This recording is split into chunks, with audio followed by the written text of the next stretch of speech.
¿Cuándo nació Jesús? Para poder entender la cronología de la vida de Jesús, primero debemos ver cómo se fechan los eventos históricos. Actualmente los eventos históricos se fechan en dos eras, antes de Cristo y después de Cristo, que también más recientemente se le ha querido nombrar como antes de nuestra era o antes de la era común o después de nuestra era o después de la era común. Según se creía cuando se creó este tipo de calendario, Jesús había nacido en el año 1 después de Cristo, pero hubo un error en esta fecha que explicaremos más adelante, pero sin embargo ya se habían cotejado muchos eventos históricos teniendo en cuenta el supuesto año del nacimiento de Cristo como fecha de partida. De ahí que los eventos ocurridos después del nacimiento de Jesús se les fecha como ocurridos en el año X después de Cristo. Por ejemplo, año 1 después de Cristo, año 1000 después de Cristo, año 2020 después de Cristo o simplemente 2020. De manera que los números de años más altos son más recientes y más lejos del nacimiento de Cristo. Y los eventos ocurridos antes de Cristo se les fechas con el año X antes de Cristo. El número de años antes de Cristo aumenta en forma similar a los números negativos. De manera que el año 10 antes de Cristo ocurrió antes del año 9 antes de Cristo y el año 5 antes de Cristo ocurrió antes del año 4 antes de Cristo, etcétera, etcétera. Así que los números más altos antes de Cristo son más antiguos y más lejos del nacimiento de Cristo y por supuesto más lejos de nuestros días, y los números más pequeños serían más cerca del nacimiento de Cristo. Cabe aclarar la diferencia que existe entre las eras históricas y los números enteros. En los números enteros existe el número 0, pero las eras históricas no. Así que los años serían 2 antes de Cristo, 1 antes de Cristo seguido por el 1 después de Cristo y 2 después de Cristo, y así sucesivamente. Cuando se hace algún cálculo de años que cruza entre una era y otra, debemos siempre sumar un año adicional porque las eras no tienen año 0. Por ejemplo, si añadimos 4 al número menos 2, nos daría 2. Los 4 números que adicionamos serían la secuencia menos 1, 0, 1 y 2. Sin embargo, si adicionamos 4 al año 2 antes de Cristo, nos llevaría al año 3 después de Cristo. Serían 1 antes de Cristo, 1 después de Cristo, 2 después de Cristo y 3 después de Cristo. Así que de forma simple, como mencionamos anteriormente, siempre que el cálculo cruce las dos eras, se añade un año.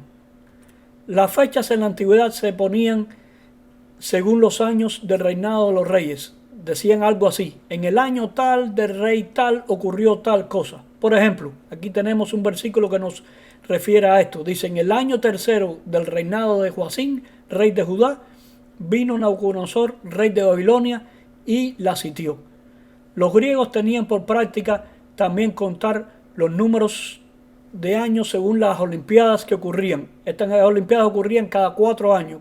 Por ejemplo, podrían decir en el año 2 después de la olimpiada número 20.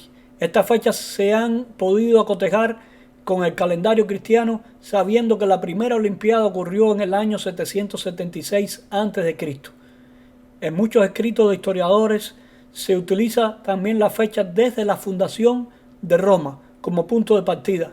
Tradicionalmente se cree que la fundación de Roma fue en el año 753 a.C., pero la mayoría de las dataciones en Roma se mencionaban por años consulares.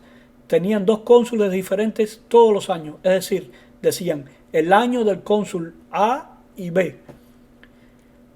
Los cristianos de Oriente para el tercer siglo comenzaron a usar un calendario que comenzaba con el reinado del emperador romano Diocleciano en el año 284 después de Cristo, quien ejecutó la última gran persecución contra los cristianos en el Imperio Romano. Se le llamó también la era de los mártires o la era de Diocleciano.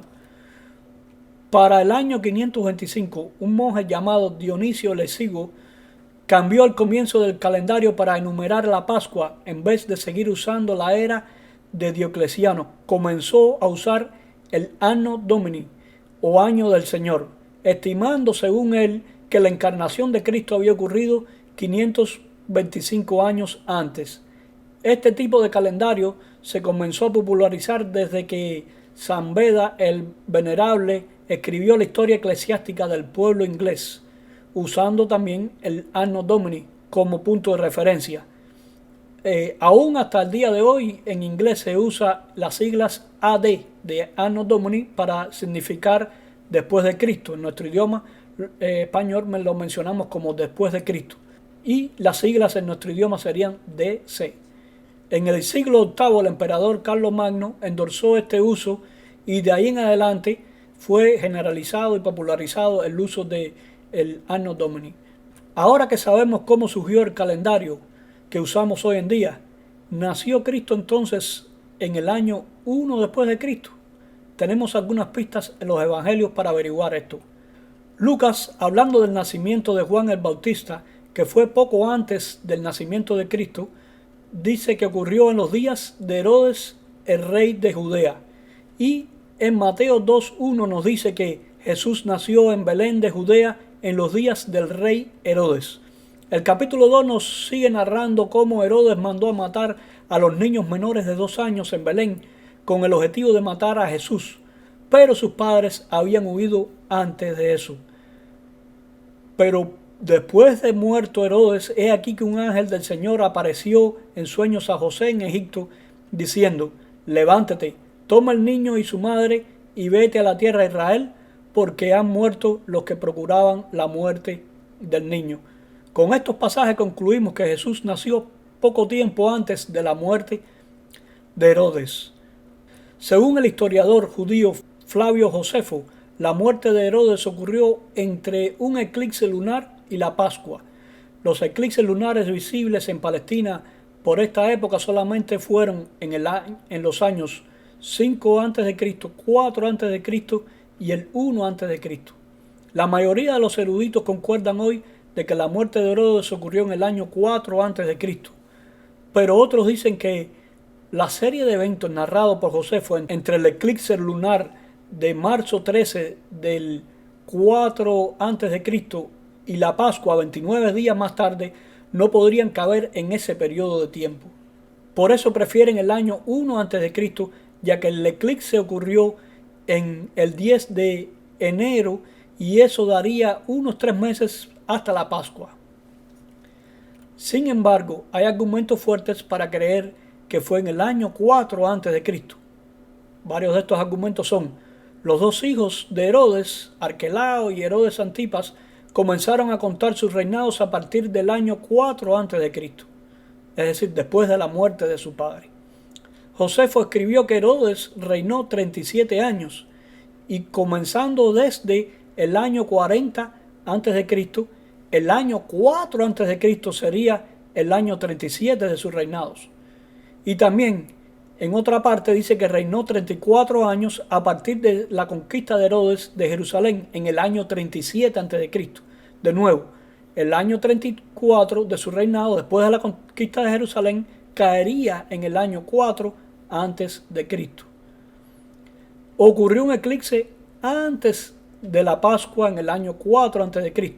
Aunque hemos visto que se ha objetado que hay muy poco tiempo para los eventos ocurridos entre el eclipse y la Pascua, otros han dicho que se pudieron haber cumplido de manera rápida, pero aún así tenemos que sí se podría estar refiriendo también al eclipse ocurrido en el septiembre 15 del año 5 a.C., lo que daría 7 meses antes de la Pascua. Herodes muere en la primavera y si le quitamos el tiempo de su gravedad, el tiempo que tomaría a los padres de Jesús viajar a Egipto y el tiempo que tomó a los magos del Oriente para llegar a Jerusalén, nos llevaría al año anterior. Concluimos que si Herodes murió en el año 4 a.C. y Jesús nació antes de la muerte de Herodes, entonces Jesús habría nacido probablemente en el año 5 a.C. Para una explicación de la cronología del bautismo y la crucifixión de Cristo, vea el video en el que analizamos las posibles fechas de estos eventos.